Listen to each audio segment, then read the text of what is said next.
আসসালামু আলাইকুম রহমতুল্লাহি ওয়া বারাকাতুহু। ছবিটি সৌদি আরবের একটি ফেসবুক পেজে পেলাম।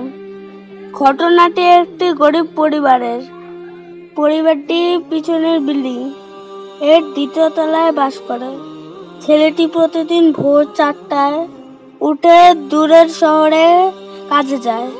তার মা প্রতিদিন এই সময় উঠে তাকে প্রস্তুত করে দেয়, খাবার বক্সে দিয়ে দেয়, শেষে নিচে নেমে এগিয়ে দেয়।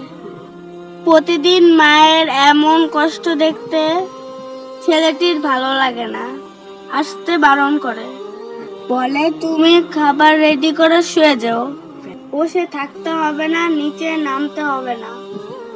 কিন্তু মা শুনেন না। একদিন বেশ রাগারাগিও করে, তারপরও মা শোনে না।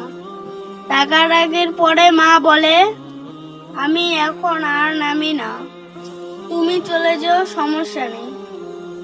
তারপরও মা নিয়মিত ভোর 4টায় নিচে নামে। ছেলে পিছনের দিকে তাকালে মা আড়ালে লুকিয়ে পড়েন। মা প্রতিদিন নামেন।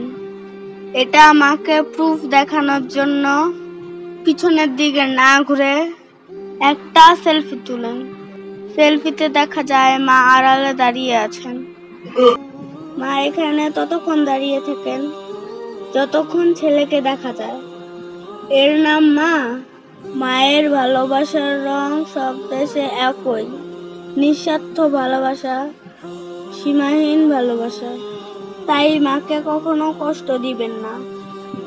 আল্লাহ তাআলা সব বাবা মাকেই নেক হায়াত দান করুন, আমিন।